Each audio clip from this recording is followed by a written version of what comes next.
Regulating act था, इसकी क्या प्रमुख विशेषताएं थी और इसके जो महत्व है इसके बारे में विवेचना करना है। ठीक है, तो 1773 का रेगुलेटिंग एक्ट ये ब्रिटिश संसद द्वारा पारित किया हुआ था और भारत से संबंधित जो सबसे पहला एक महत्वपूर्ण संवैधानिक कानून था वो था रेगुलेटिंग एक्ट। ठीक है, इसका मुख्य उद्देश्य यही था कि ईस्ट इंडिया जो कंपनी था उसका प्रशासन यानी एडमिनिस्ट्रेशन और उसका जो वित्तीय व्यवस्था है इस पर किसका नियंत्रण हो, ब्रिटिश सरकार का जो नियंत्रण हो उसको स्थापित किया जा सके। उस समय कंपनी बेसिकली आर्थिक जो संकट था वो घेरा हुआ था कंपनी में, तथा भारत में उसके अधिकारों पर भ्रष्टाचार और कुपोषण का आरोप लग रहे थे, क्योंकि आपको मालूम है ईस्ट इंडिया कंपनी लुटखोर कंपनी थी, तो होगा ही भाई ऐसा। इस अधिनियम के द्वारा बंगाल के गवर्नर को बंगाल का जो गवर्नर जनरल बनाया गया, मतलब इसी नियम के थ्रू बेसिकली क्या हुआ, जो पहले बंगाल का गवर्नर कहलाता था अब गवर्नर जनरल कहलाया गया।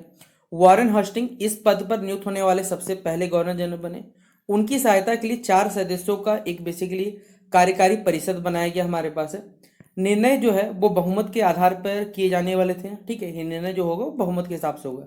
इसके अतिरिक्त मद्रास और बम्बई की जो सरकारों को महत्वपूर्ण मामलों में क्या किया गया, बंगाल के जो गवर्नर जनरल है उसके अधीन कर दिया गया। मतलब अगर मान लीजिए जो मद्रास और बम्बई की सरकार है अगर वो फैसला लेती, लेकिन अब नहीं ले सकती, क्यों, जो गवर्नर जनरल बंगाल का अब उसके नीचे रख दिया गया लोगों को। इस अधिनियम के अंतर्गत 1774 में कोलकाता में बेसिकली जो सर्वोच्च न्यायालय है, जो सुप्रीम कोर्ट है, उसका स्थापना हुआ। इसमें एक मुख्य न्यायाधीश और 3 अन्य न्यायाधीश थे, मतलब एक मेन जज था, बाकी 3 एक्स्ट्रा जज थे। कंपनी के निदेशकों के कार्यकाल तथा चुनाव व्यवस्था में यहाँ पर परिवर्तन किया गया। कंपनी का जो निदेशक थे, डायरेक्टर थे, उनका टाइम टेन्योर हो गया, उनमें परिवर्तन किया गया। जो चुनाव व्यवस्था उसमें बहुत सारे चेंजेस किए और ब्रिटिश सरकार ने कंपनी के प्रशासन पर, मतलब कंपनी एडमिनिस्ट्रेशन पर और भी अधिक निगरानी स्थापित की। इसकी सबसे बड़ी कमी यह थी कि गवर्नर जनरल और जो सर्वोच्च न्यायालय के अधिकार क्षेत्र को इसमें स्पष्ट रूप से परिभाषित नहीं किया गया था कि किसके क्या नियम होंगे, जिसके कारण दोनों के बीच में क्या हुआ, संघर्ष स्थापित हुआ।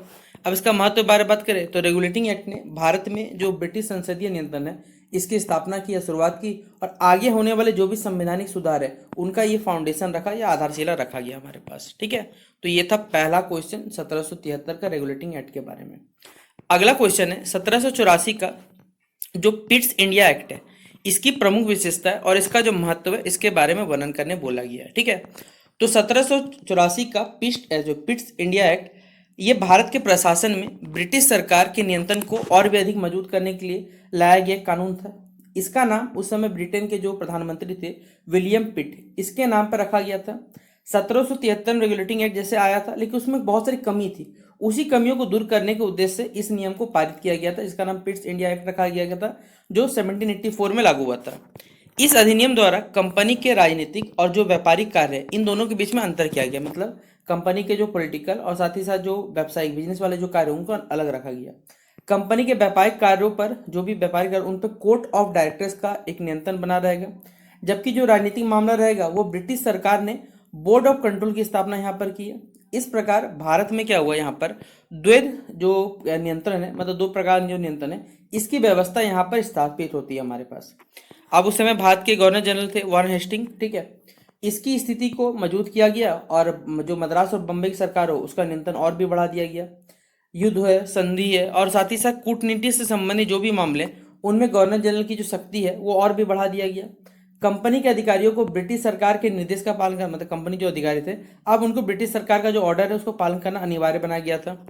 इस अधिनियम का सबसे महत्वपूर्ण परिणाम यह था कि ईस्ट इंडिया कंपनी भारत पे तो शासन करती थी, लेकिन वास्तविक जो राजनीति थी वो धीरे धीरे अब क्या हुआ गया, जो ब्रिटिश सरकार था अब उसके हाथों में जाने लगा था। ठीक है, ये अंतर देखा गया था।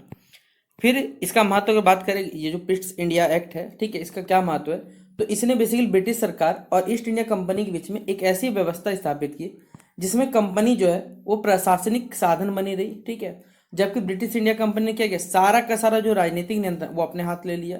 इससे भारत में जो केंद्रीकृत शासन का जो विकास है उसको और भी इसने गति देने का कार्य किया। ठीक है, तो ये था पिट्स इंडिया एक्ट। अगर आपको पूछा जाता है पेपर में, इससे एमसीक्यू भी बन जाएगा आपका और जो भी सवाल आते हैं वो भी बन देंगे। ठीक है, अगला सवाल है 1793, 1813 और 1833 का जो चार्टर एक्ट था, इनकी सबकी प्रमुख विशेषताएं बतानी है और एक तुलनात्मक चर्चा आपको इसके बारे में करने बोला गया है। ठीक है, तो चार्टर एक्ट, आइए बात करते हैं इसके बारे में। ने भारत में कंपनी शासन के जो संवैधानिक विकास के उसको धीरे धीरे बदलने में बेसिकली क्या किया, एक महत्वपूर्ण भूमिका निभाई। 1793 हो चाहे 1813 हो चाहे 1833 का चार्टर एक्ट, इस प्रक्रिया में एक महत्वपूर्ण कड़ी बन के लोग आया। 1793 का चार्टर एक्ट जो था वो ईस्ट इंडिया कंपनी के अधिकार को अगले 20 साल के लिए बढ़ाया गया था। गवर्नर जनरल की जो शक्ति है उसको और मौजूद किया गया था और कंपनी के जो भी प्रशासनिक अधिकार है उनकी स्थिति को ज़्यादा स्पष्टीकरण इसमें मिला था। कंपनी का व्यापारिक जो एकाधिकार है वो मुख्य रूप से इसमें जारी रह गया था हमारे पास।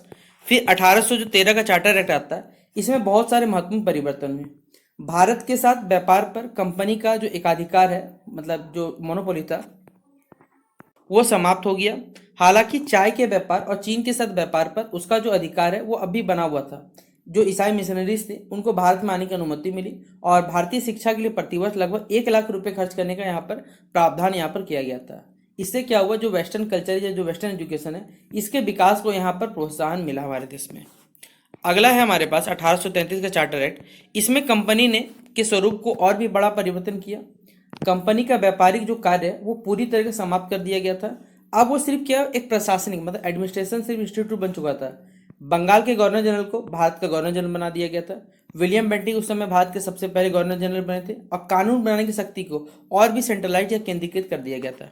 इस प्रकार 1793 से लेकर 1833 तक कंपनी का जो व्यापारिक स्वरूप है वो धीरे धीरे क्या होगा, समाप्त होते चला गया और भारत में केंद्रीकृत प्रशासन साथ ही साथ ब्रिटिश जो सरकारी नियंत्रण है ये और भी मजबूत होते चला गया। तो ये हमारा क्वेश्चन तीसरा नंबर कंप्लीट होता है।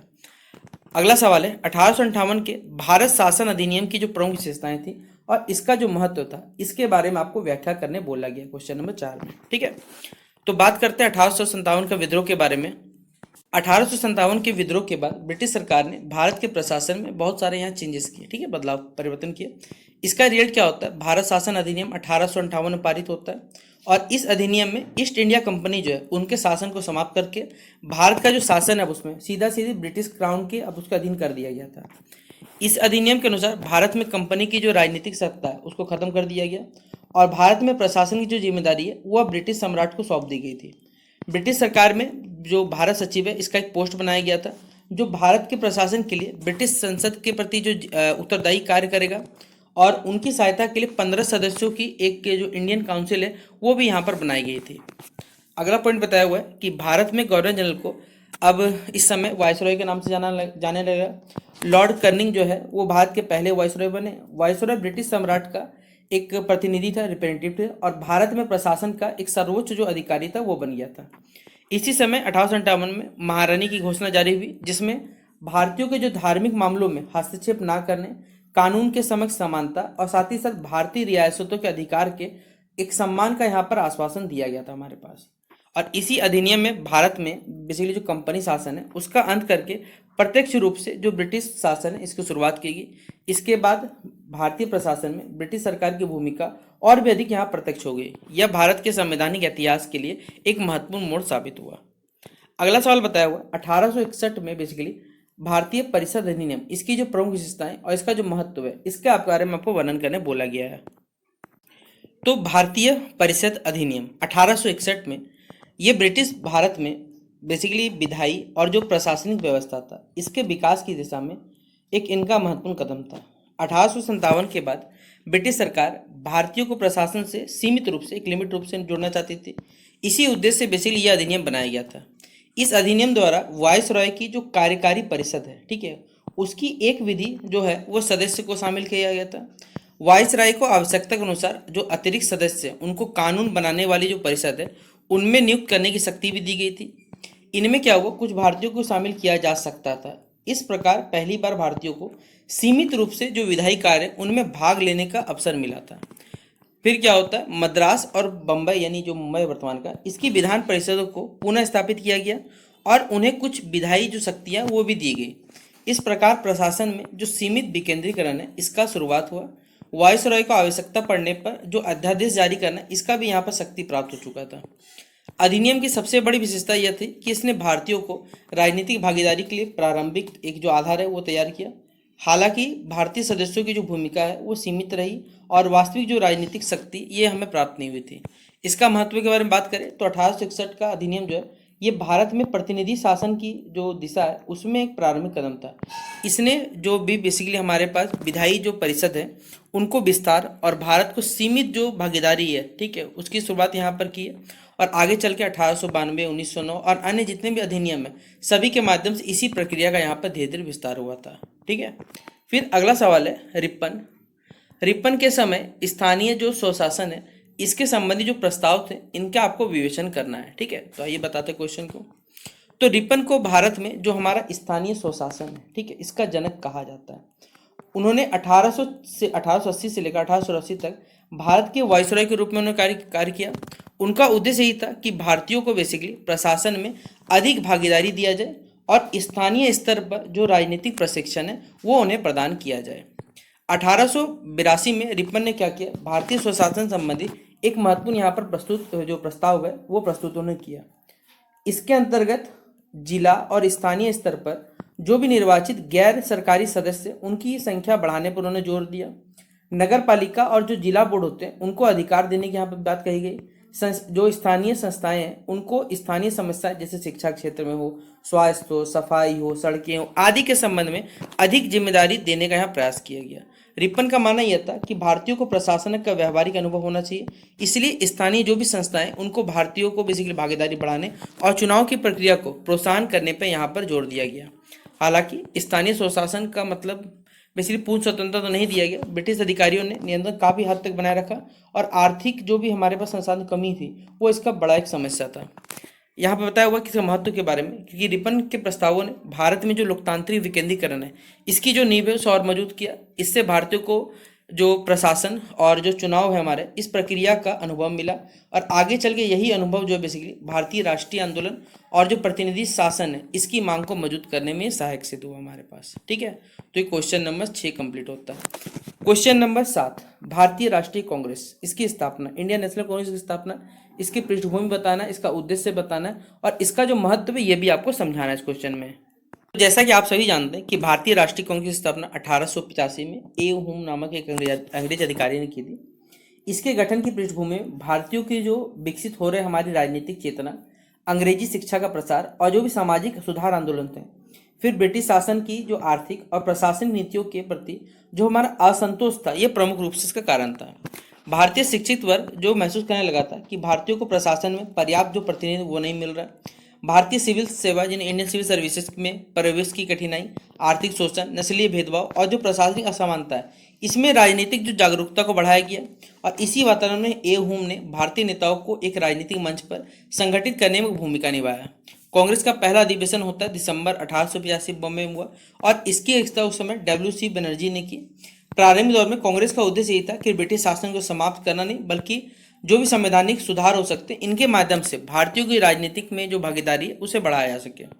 कांग्रेस ने विधान परिषदों के विस्तार, फिर प्रशासन में भारतीयों की अधिक भागीदारी, सिविल सेवाओं में भारतीयों के लिए अवसर और आर्थिक समस्याओं के समाधान जैसे कई मांगे उठाने का इसने कार्य किया। महत्व की अगर बात करें तो कांग्रेस ने भारत में विभिन्न जो क्षेत्र हैं और वर्गों के शिक्षित लोगों को एक राजनीतिक मंच प्रदान किया। धीरे धीरे यह संस्था जो है बेसिकली हमारे भारतीय स्वतंत्रता आंदोलन का एक प्रमुख संगठन बन गया और अंत क्या हुआ हमारे पास कि भारत की स्वतंत्रता में उन्होंने एक जो निर्णायक भूमिका ये भी साथ में निभाई हमारे पास। अगला और आज की इस वीडियो का हमारा लास्ट क्वेश्चन रहेगा कि 1892 में जो भारतीय परिषद अधिनियम जैसे हमने बताया आपको इसकी प्रमुख विशेषताएं और इसका जो सीमा है ये भी आपको बताने बोला गया क्वेश्चन में। ठीक है, तो चलिए बताते हैं। भारतीय परिषद अधिनियम 1892 भारत में जो प्रतिनिधि शासन है इसके विकास की दिशा में एक महत्वपूर्ण लेकिन एक सीमित सुधार जरूर था। भारतीय राष्ट्रीय कांग्रेस के बढ़ते प्रभाव और भारतीयों की जो राजनीतिक प्रतिनिधित्व मांग को देखकर ब्रिटिश सरकार ने यह अधिनियम बेसिकली पारित तो कर दिया था। इस अधिनियम के द्वारा केंद्रीय तथा जो प्रांतीय विधान परिषद है उनकी सदस्यों की संख्या बढ़ाई गई थी। परिषद में कुछ गैर सरकारी जो सदस्य उनको शामिल करने की व्यवस्था की गई थी। सदस्यों को बजट पर बेसिकली चर्चा करने और साथ ही साथ सरकार से पूछे जाने का प्रश्न जो पूछे जाने का सीमित अधिकार भी यहाँ दिया गया था। हालांकि देखिए इस अधिनियम में प्रत्यक्ष चुनाव की जो व्यवस्था है इसके बारे में स्पष्ट रूप से कोई जानकारी नहीं दी गई थी, लेकिन विभिन्न संस्थाओं के माध्यम से यहाँ पर सदस्यों के चयन की प्रक्रिया ने जो अप्रत्यक्ष निर्वाचन है इसका जो शुरुआत का रास्ता है वो प्रशस्त कर दिया था। यह भारतीय बेसिकली प्रतिनिधि शासन के विकास की दिशा में एक महत्वपूर्ण कदम था, लेकिन हर चीज़ का देखिए लिमिट होता है।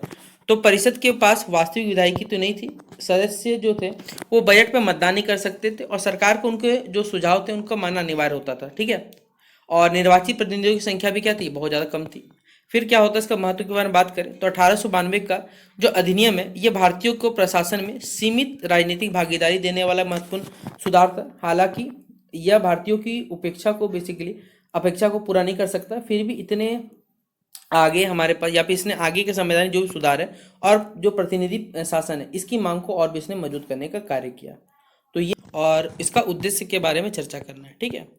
तो अखिल भारतीय मुस्लिम लीग की स्थापना 1906 में ढाका में हुआ था। इसकी गठन की भूमिका या पृष्ठभूमि में हमारे भारतीय राजनीति में जो बढ़ती राजनीतिक चेतना, ब्रिटिश नीतियां हो गई, सामुदायिक राजनीतिक हित है, इन सभी का चिंता और मुस्लिम अभिजात वर्ग की जो राजनीतिक प्रतिनिधि, इन सभी की मांगे जो थी वो इसका प्रमुख कारण था। 1905 का बंगाल विभाजन के बाद राजनीतिक परिस्थितियों में तेजी से परिवर्तन आया। मुस्लिम नेताओं में एक वर्ग को लगा कि कांग्रेस का बढ़ता जो राजनीतिक प्रभुत्व है उसके कारण मुस्लिम समुदाय के राजनीतिक हित को अलग से व्यक्त करने की आवश्यकता है, और इसलिए 1906 में मुस्लिम लीग के जो नेताओं था उनका एक प्रतिमंडल, जिनका नेतृत्व इसलिए आगा खान ने किया था, ये वायसराय उस समय जो थे मिंटो, उनसे मिला और मुस्लिमों के लिए बेसिकली एक अलग राजनीतिक प्रतिनिधित्व की उसने मांग की। इसी राजनीतिक वातावरण में क्या होता है, दिसंबर 1906 में ढाका में मुस्लिम लीग की स्थापना हुई। इसके प्रारंभिक जो उद्देश्य थे उनमें ब्रिटिश सरकार के प्रति उसने वफादारी बनाए रखना, जो कि एज यूजुअल यहाँ पर ब्रिटिश सरकार के साथ होता ही था, उनका सपोर्ट मिलता ही था लोगों से। मुस्लिमों के राजनीतिक अधिकार और उनके हितों की रक्षा करना, ये और अन्य समुदाय के साथ विवादों को शांतिपूर्ण तरीके से सुलझाना, ये सभी चीज़ शामिल थे। बाद के वर्षों में इसी मुस्लिम लीग की राजनीति में एक महत्वपूर्ण भूमिका परिवर्तन आया और उसने भारतीय स्वशासन तथा अंततः क्या हुआ, एक अलग मुस्लिम राष्ट्र की मांग को अपना प्रमुख राजनीतिक लक्ष्य बना दिया। और इसका महत्व यही था कि मुस्लिम लीग ने अपने भारतीय राजनीति में एक अलग मुस्लिम जो राजनीतिक मंच होता उसे प्रदान किया, और आगे चल के यही कारण बना हमारे भारत का विभाजन का, और एक नल्ला सा देश बना, ठीक है, जिसका कोई धरती पर अस्तित्व भी नहीं होना चाहिए था, उसका नाम था पाकिस्तान। और उसी का एक नल्ला बेटा और है हमारे पास, ठीक है, कांग्लादेश हमारे पास, ठीक है। इन सभी की राजनीतिक यहाँ पर पृष्ठभूमि बन के तैयार होगी। तो ये पहला सवाल था मुस्लिम लीग से जुड़ा हुआ जो आपके पेपर में आएगा। अगला सवाल है 1909 में भारतीय परिषद अधिनियम की इसकी जो प्रमुख विशेषताएं थी और इसका जो महत्व था इसका आपको व्याख्या करने बोला गया।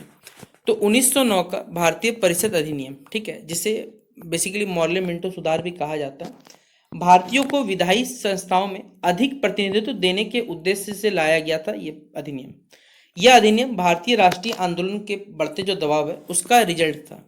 इस अधिनियम के द्वारा केंद्रीय और जो प्रांतीय विधान परिषद है उनको विस्तार किया गया था। पहली बार भारतीयों को वायसरॉय की जो कार्यकारी परिषद है उसमें भी शामिल किया गया था। एसपी सिन्हा वायसरॉय की जो कार्यकारी परिषद है उनमें शामिल होने वाले सबसे पहले भारतीय बने थे। और इस अधिनियम की सबसे महत्वपूर्ण विशेषता यह थी कि मुसलमानों के लिए जो पृथक मतलब अलग जो निर्वाचक मंडल इसकी व्यवस्था की गई थी।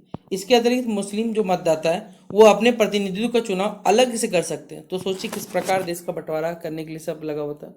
इस व्यवस्था ने भारत की राजनीति में सामुदायिक जो प्रतिनिधित्व है उसको यहाँ पर संस्थागत रूप देने का कार्य किया। परिषद के जो सदस्य थे, ठीक है, उनको बजट पर चर्चा करने और प्रश्न पूछे जाने के लिए कुछ अधिकार दिए गए थे। हालांकि कार्यपालिका वास्तविक रूप से जो विधान परिषद है इसके प्रति जो उत्तरदायी नहीं था हमारे पास है। महत्व इसके बारे में बात करें तो इसी अधिनियम भारतीयों को बेसिकली जो राजनीतिक भागीदारी है उसको और बढ़ाया और जो प्रतिनिधि संस्थाएं हैं इनके विकास में अपना योगदान दिया। लेकिन पृथक जो निर्वाचन प्रणाली है इसके कारण जो सांप्रदायिक राजनीति है उसको बढ़ावा मिला और आगे चल के यही व्यवस्था बेसिकली हमारी भारतीय राजनीति में जो महत्वपूर्ण विवाद का विषय बना और हिंदू मुस्लिम जो राजनीतिक विभाजन है इसको इसने प्रभावित किया। तो ये हमारा दूसरा क्वेश्चन कंप्लीट होता है। अगला सवाल है 1919 का भारत शासन अधिनियम, इसकी प्रमुख विशेषताएं, इसका वर्णन करें और जो द्वैत शासन था इसकी व्यवस्था का आपको यहाँ वर्णन भी करना है या व्याख्या भी करना है। तो 1919 का भारत शासन अधिनियम जिससे मॉन्टेग्यू चैम्सफोर्ड सुधार बेसिस था बेसिकली हमारे पास है। इसका उद्देश्य यही था कि भारत में धीरे धीरे जो उत्तरदायी शासन है उसकी स्थापना में या दिशा में आगे बढ़ना है। और इसी अधिनियम ने भारत में जो प्रांतों में एक नई जो प्रशासनिक व्यवस्था है उसे लागू किया गया जिसे द्वैत शासन या डायरेची के नाम से जाना जाता है, ठीक है।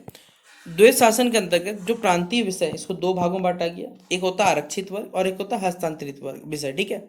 इसमें पुलिस, न्याय और राजस्व जैसे महत्वपूर्ण जो विषय है, ये गवर्नर तथा उसके अधिकारियों के नियंत्रण में रखा गया था या आरक्षित कर दिया गया था। वहीं पर शिक्षा, स्वास्थ्य, स्थानीय स्वशासन, ये सभी के सभी हमारे भारतीय मंत्रियों को प्रदान किए गए थे। केंद्र में जो था वो द्विसदनीय विधानसभा का विधायिका का स्थापना किया गया था। विधान परिषद और जो राज्य परिषद, इन दो सदनों में यहाँ बांटे गए थे। विधान परिषद का विस्तार हुआ और चुनाव की व्यवस्था को और भी बढ़ाया गया। मताधिकार मतलब जो लोगों को पार्टिसिपेशन वोट देने का, वो अभी भी हमारे पर लिमिट में था। इस अधिनियम में यह भी कहा गया कि भविष्य में भारत में उत्तरदायी शासन की दिशा में आगे बढ़ने के लिए सुधारों की समीक्षा की जाएगी।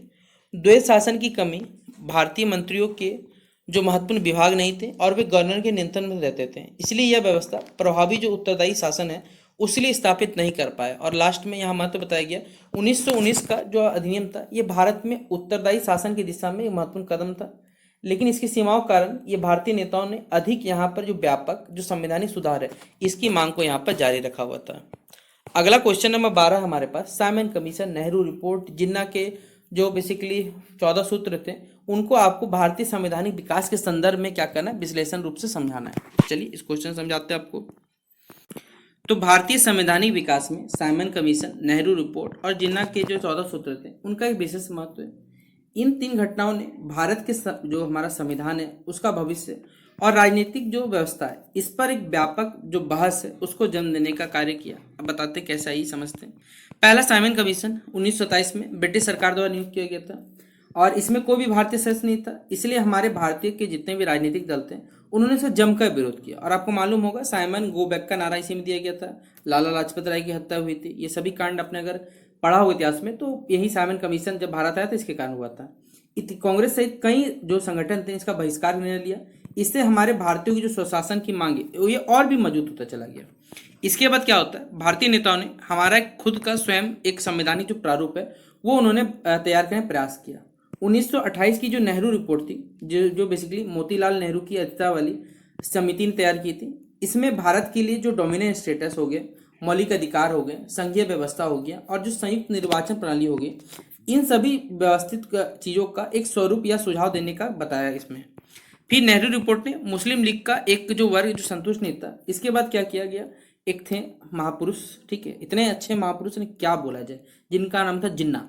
उसने क्या किया, 1929 में 14 सूत्री मांग प्रस्तुत की। इसमें मुस्लिमों के लिए पृथक निर्वाचन मतलब वो अलग वोट देंगे, प्रांतों की अधिक स्वायत्ता और केंद्र में मुस्लिमों के पर्याप्त प्रतिनिधि से मांगे थी। बताइए मतलब क्या बोला जाए इन जिन्ना को, ठीक है। इस घटना का मतलब इन तीनों कर्म कांडों का महत्व बात करें तो इन घटनाओं ने हमारे भारतीय संवैधानिक बहस को व्यापक बनाया और कांग्रेस तथा मुस्लिम लीग के बीच में जो संवैधानिक मतभेद थे उसको स्पष्ट किया। आगे चल के यही विभाजन का कारण भी बना और सब कुछ बताया गया यहाँ पर। तो ये थे हमारे पास क्वेश्चन नंबर 12 कंप्लीट हुआ। अगला 1935 का जो भारत शासन अधिनियम था, इसकी प्रमुख विशेषताएं और इसका जो महत्व है इसके बारे में विस्तार से आपको चर्चा करना है, ठीक है।